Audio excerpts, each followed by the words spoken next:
Erinnya John Kabanda, President Federation of Uganda Traders Associations.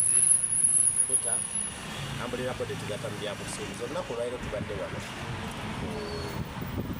Sekitawa nga tuzze okufolowinga omusango omubiri nannyini wa Tripati Kampala bwe twaliise developer eyakulaakulanya ekizimbe kya Ovino Mall. Bwadde alina olukukuku lwali lukola ayagala kuggyako balandiroads obuyinza.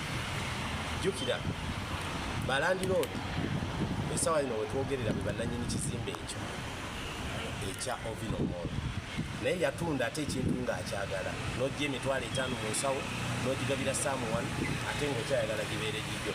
Tetukivumirira era balandiroodi olunaku olwaliro bazze ne babiyaddika, naye tukkaanyiza mu kooti fenna nti baali bafayiringa ne batatuwa budde ng'abasuubuzi ennaku okuddamu.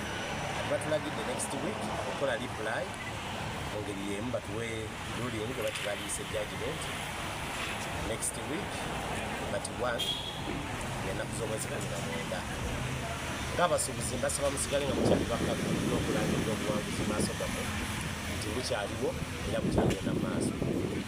Nkubiriza ne balandiroodi mwenna okusigala nga mukyali bumu mu ngeri y'emu n'enkubira omulanga mwenna ba developer nti bw'obanga omaze okugula poloti n'ogisimbako ekizimbe n'otundako units, ekizimbe kiba kivudde mu mikono gyo ng'okiwadde abo balandiroodi b'oguzizzaako ebyapa. Kirinako bulumi nsi yennannyini, kifaanana bubi nnyo, bakasitoma tebagendayo n'ekizimbe kirabika bubi, toilets nkyafu, tekirina security. So mu mbeera efaanana bwetyo kubanga abadde akiddukanya takirinaako bulumi si kike.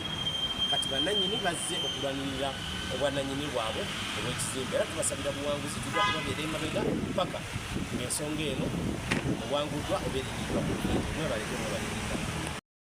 Ya Francis Kansonga okwebaza pulezidenti wa FUTA. Twebale nnyo, weebalire ddala. Ovino Mall nga bw'abannyonnyoddeko nti ye condominium. Abantu bangi baagula condominium eyo era nga ye yasooka awo kye kizimbe ekyasooka mu Kisenyi okuteekebwamu era nga kyamaanyi. Naye bw'okituulira kati bwe kifaanana okusinziira ku buteekezo bwe kyazimbibwako kifaanana bubi nnyo ng'era pulezidenti wange bw'akyogera.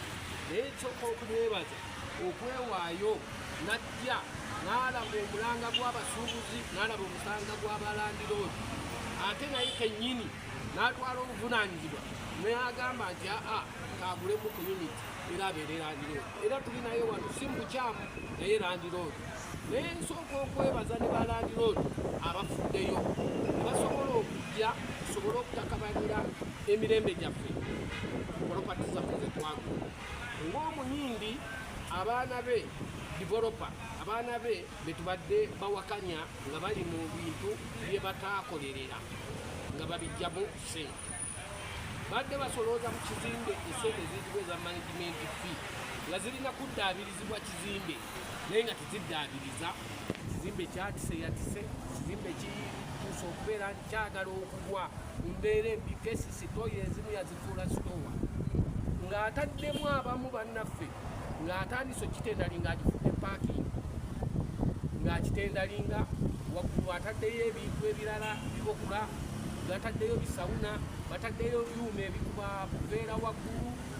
Ekizimbe nga kiri mu mbeera embi naye nga talina bulumi kubanga yatunda dda eyuniti ezisinga obungi, ate n'asigala ng'akyakituuma nti kike olw'okuba alina akasente kano kyakituumira nti kike olw'akasente kano aka management fee kajjamu. Naye bino tenda zajjamu obusente nga paakingi, toyireti bwe badda bijjamu ssente. Naye okwoza emmotoka nga yagifuula w'osingidde. Balandiroodi bwe twavuddeyo twasobodde okuyimiriza ebintu ebyo byonna ne tusobola okubeera nga twagala tuddaabiriza ekizimbe kyaffe kidde ku mutindo tusobole okuganyulwamu ng'abaateekamu ssente. Enkola eyo nga developer titwandivumiridde, naye mu biseera ebyo we twagulira eyuniti ezo ne mu Kisenyi awo ng'ofuna poloti 5 ku 10 naye wagigulangamu uniti emu. bw'otunda uniti gye wagula bilioni 7.5 mu 2017 sawa ya leero bagitwamu emiliyoni 34 olw'embeera embi ekizimbe gye kirimu. Naye neebaza nnyo balandiroodi abavuddeyo nti era mujje nammwe twebaze wamu pulezidenti wa FUTA tumwebaza okufaayo n'ateekayo obudde, emirimu gyakola giba mingi naye ataddemu obudde bwe. Ne lukiiko lwa FUTA bonna ndwebaza tubwebale nnyo okusobola okuyambako tuvuddeyo abantu babale okusobola okubeera tutambuza omulamwa guno. Naye mbasaba era nkowoola balandiroodi mwenna gye muli bangi naye mujje tukwataganize wamu tununule ekintu kyaffe olwa Katonda n'ensi. Amagye Kaweya Francis.